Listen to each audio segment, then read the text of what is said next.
사랑하는 새나 친구들 반갑습니다. 오늘도 하나님을 기억하며 하나님의 말씀을 품기 위해 나온 우리 친구들을 주님의 이름으로 환영하고 축복합니다. 함께 말씀을 나눌 최석규 목사입니다.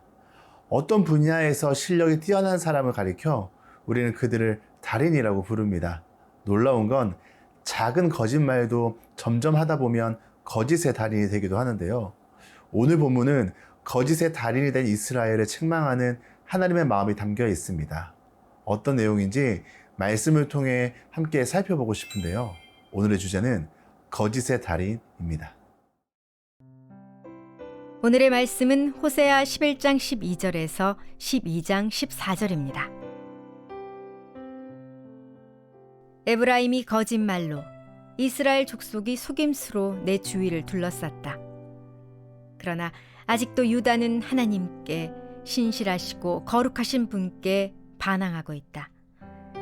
바람이 에브라임을 몰아치고 에브라임은 계속해서 동쪽 바람을 뒤쫓아가며 거짓말과 폭력을 증가시킨다.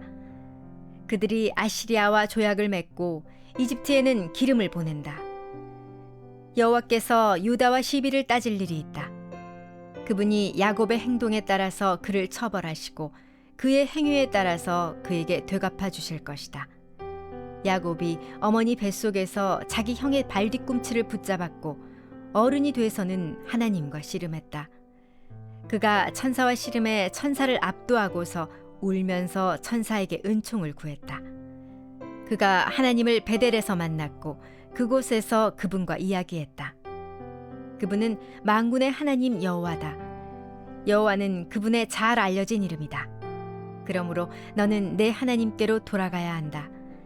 인애와 정의를 준수하고 끊임없이 내 하나님을 만나려고 기다려라. 상인들은 속이는 저울을 손에 들고 착취하기를 좋아한다. 에브라임은 말한다. 나는 아주 부자다. 나는 많은 재산을 가졌다. 내 모든 재산에 대해서 그들이 불법이나 죄를 찾지 못한다. 나는 너를 이집트 땅에서 이끌어낸 내 하나님 여호와다. 내가 너를 다시 천막 안에서 살게 하기를 정기적으로 있는 명절처럼 살게 할 것이다. 내가 예언자들을 통해 말했고 그들에게 여러 환상을 주었으며 예언자들을 통해 비유로 이야기했다. 길르앗은 악하다. 분명히 그들은 아무 쓸모가 없다. 그들이 길갈에서 소머리를 제물로 바치고 있으니 그들의 제단이 밭고랑 사이의 돌무더기처럼 될 것이다. 야곱이 아람 땅으로 도망갔다. 이스라엘이 아내를 얻으려고 일했으며 아내를 얻으려고 양을 쳤다. 여호와께서는 예언자를 통해 이스라엘을 이집트에서 이끌어내셨고 예언자를 통해 이스라엘을 지키셨다. 에브라임은 여호와를 몹시 화나게 했다. 그래서 주께서는 그를 벌하시고 주께서 받으신 수모를 그들에게 갚아주실 것이다. 12절 말씀 함께 읽겠습니다. 에브라임이 거짓말로 이스라엘 족속이 속임수로 내 주위를 둘러쌌다. 그러나 아직도 유다는 하나님께 신실하시고 거룩하신 분께 반항하고 있다. 에브라임은 곧 이스라엘인데요. 이들은 하나님을 속임수로 속이고 있습니다. 유다는 어떨까요? 신실하신 하나님, 거룩하신 하나님께 반항하고 있다고 하죠. 한마디로 하나님 안에 머물지 않고 있습니다. 이 남유다와 북이스라엘은 하나님과의 관계에서 진실하지 못했는데요. 하나님을 섬기는 척 예배는 드리지만 이들의 마음은요, 우상을 따르고 있었습니다.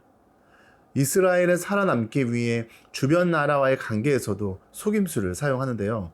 당시 강대국이던 이집트와 아시리아와 동맹을 맺겠다고 약속하죠. 그런데 다른 한편으로는 다른 나라와 밀약을 맺으며 신뢰를 저버렸습니다. 거짓으로 주변 나라를 속이며 자신들의 이익을 챙기려 하는 모습이 하나님 보시기에 악한 것인데요. 이스라엘은 하나님의 방법이 아닌 세상의 방법을 따르는 행동이었습니다. 이를 지적하기 위해 야곱을 예로 드는데요. 야곱은 쌍둥이 동생이죠. 형은 에서입니다.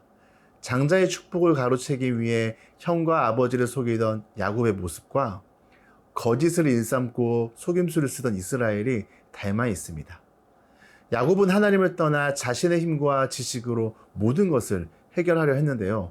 그 결과는 어땠을까요? 형 에서의 분노를 피해 도망쳐야 했고 외로운 시간을 보내야 했습니다. 그렇지만 야곱의 이야기는 여기서 끝나지 않죠. 왜일까요? 신실하신 하나님께서 야곱을 포기하지 않으셨기 때문입니다. 야곱은 천사와의 씨름을 통해 하나님을 새롭게 만나죠. 그 후 야곱은 하나님께 회개하고 하나님께로 돌아갑니다. 그 결과 야곱은 자신의 힘이나 속임수가 아닌 이제는 하나님을 의지하는 삶을 살아가게 되는데요. 사랑하는 새나 친구들, 하나님은 우리가 거짓과 속임수로 가득 찬 세상에서 세상의 방법이 아닌 하나님의 방법으로 살아가길 원하십니다. 이 거짓은 일시적으로 이익을 줄지 모르지만 결국에는 우리를 더 큰 문제로 몰고 가는데요. 거짓의 유혹을 떨치고 하나님 앞에서 진실의 삶을 살아가길 결단하는 우리 새나 친구들이 되길 축복합니다.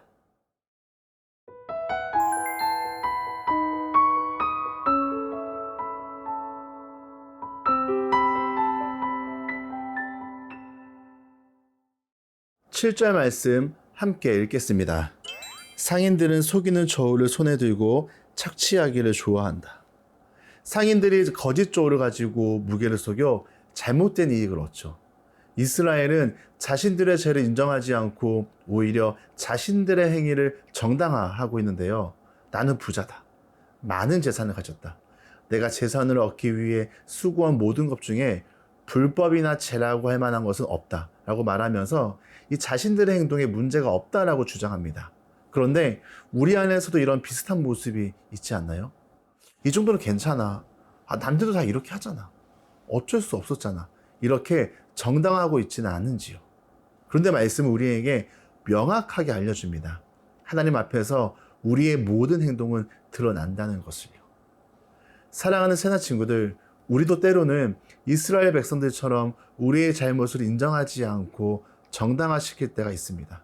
그때 마귀는 우리로 하여금 참수하고 조롱하고 비난함으로 우리가 하나님께 돌아가지 못하도록 막아서는데요. 그때 우리가 기억할 것은 무엇이냐? 바로 우리로 하여금 비난하고 정죄하는 소리가 아닌 하나님의 음성에 귀를 기울이는 것입니다. 6절 말씀 함께 읽겠습니다. 그러므로 너는 내 하나님께로 돌아가야 한다. 인애와 정의를 준수하고 끊임없이 내 하나님을 만나려고 기다려라. 하나님은 이스라엘 백성의 죄를 꾸짖으시지만 동시에 회복의 길을 제시합니다. 그것은 무엇인가요? 하나님께로 돌아가는 것이죠. 하나님은 우리를 책망으로 끝내는 것이 아니라 회복의 기회를 주시고 길을 열어주시는 분입니다. 때로는 우리도 이스라엘처럼 죄로 인해 우리의 연약함으로 넘어질 때가 있죠. 그렇지만 다시 일어날 수 있는 이유는 무엇일까요? 하나님이 결코 우리를 포기하지 않으시기 때문입니다. 사랑하는 새나 친구들, 6절의 말씀을 마음에 잘 새기십시오. 말씀처럼 하나님께로 돌아가며 세상의 방법이 아닌 하나님의 방법을 선택하며 오늘 하루도 인애와 정의를 따르는 멋진 우리 새나 친구들이 되길 축복합니다. 사랑하는 하나님, 때론 우리도 이스라엘처럼 잘못된 선택을 하며 죄를 합리화하며 살아갈 때가 있습니다. 우리 안에 거짓된 마음과 하나님이 기뻐하지 않는 삶의 모습을 용서해 주시고 새롭게 변화시켜 주세요. 언제나 하나님의 뜻을 따르며 세상의 유혹을 이겨내도록 성령님 도와주세요. 예수님의 이름으로 기도드립니다. 아멘.